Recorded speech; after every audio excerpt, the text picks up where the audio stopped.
Hello, எல்லாருக்கும் வணக்கம். இன்றைக்கி என்னோட சேனல் B2 குக்ஸில் ஒரு நார்த் இந்தியன் ஸ்டைல் மஷ்ரூம் வச்சு ஒரு சிம்பிளான ஒரு கிரேவி ரெசிபி. இது நம்ம சப்பாத்தியோடையும் எடுத்துக்கலாம். நான் இன்றைக்கி ஒரு சிம்பிளான ஒரு பீஸ் புலாவோட இதை பேர் பண்ணியிருக்கேன். கண்டிப்பாக இந்த ரெசிப்பியை ட்ரை பண்ணி பாருங்க. சேனல் சப்ஸ்கிரைப் பண்ணி இந்த வீடியோ லைக் பண்ணி உங்கள் ஃப்ரெண்ட்ஸோடலாம் ஷேர் பண்ணுங்க. இப்போது ரெசிப்பியை பார்க்கலாம். நான் ஒரு பேனில் ஒரு டேபிள் ஸ்பூன் எண்ணெய் சேர்த்துருக்கேன். எண்ணெய் கொஞ்சம் சூடாக ஆகட்டும். எண்ணெய் சூடானதுக்கப்புறம் இதில் கொஞ்சம் ரஃப்பாக சாப் பண்ணியிருக்கிற ஒரு வெங்காயம் சேர்த்துக்கிறேன். பொடி பொடியாக நறுக்க வேண்டாம், கொஞ்சம் பெருசாகவே நறுக்கிக்கலாம். ஏன்னா எல்லாம் நம்ம அரைக்க தான் போகிறோம் கிரேவிக்கு. வெங்காயம் ஆட் பண்ணிட்டு ஒரு 1 இன்ச்சு துண்டம் இஞ்சி ஆட் பண்ணியிருக்கேன்.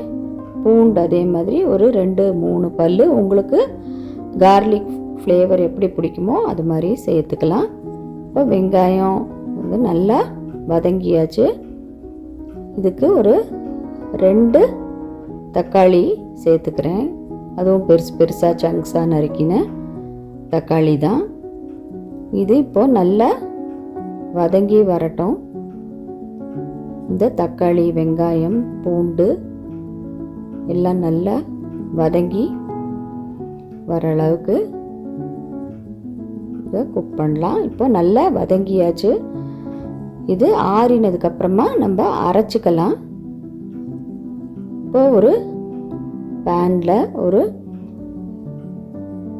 2-3 டேபிள் ஸ்பூன் எண்ணெய் சேர்த்துக்கிறேன். இந்த கிரேவிக்கான எண்ணெய் சூடானதுக்கப்புறம் ஒரு 1/2 டீஸ்பூன் ஜீரகம் சேர்த்துருக்கேன்.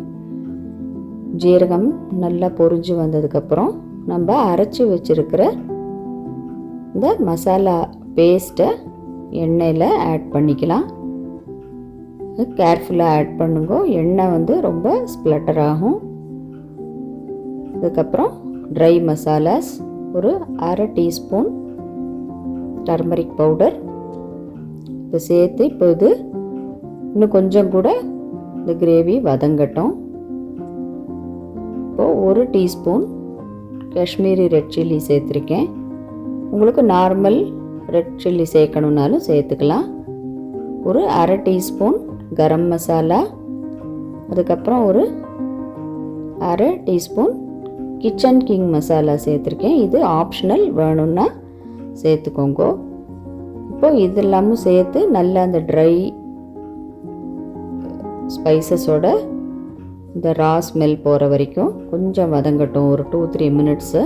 இப்போ இந்த கிரேவி பார்த்தீங்கன்னா கொஞ்சம் நான்ஸ்டிக்கியாக நல்லா வதங்கி வந்தாச்சு.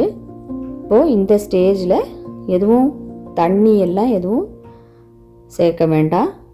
இப்போது நான் மஷ்ரூமை நல்லா க்ளீன் பண்ணி சாப் பண்ணி வச்சுருக்கிறது டைரெக்டாக மஷ்ரூமை இந்த வதக்கி வச்சுருக்கிற மசாலாவில் சேர்த்துக்கலாம். இதை நல்லா கலந்து விட்டுட்டு ஒரு மூடி போட்டு மூடி வச்சுருங்கோ. மஷ்ரூம்லேயே நிறைய தண்ணி விடும். பாருங்க, கொஞ்சம் கூட நான் தண்ணி ஆட் பண்ணல, எவ்வளோ தண்ணி விட்டு வந்திருக்கு இந்த மஷ்ரூம்லேருந்தே.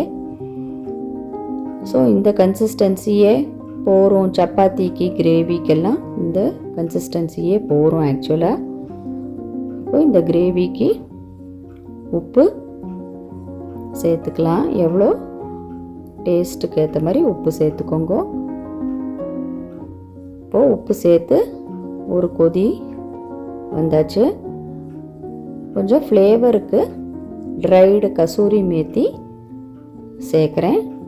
இன்னும் கொஞ்சம் கூட ரிச்சாக இருக்கணும்னா டைரி க்ரீம் கூட சேர்த்துக்கலாம் இந்த ரெசிபிக்கு. நான் அது சேர்க்கலை இன்றைக்கி.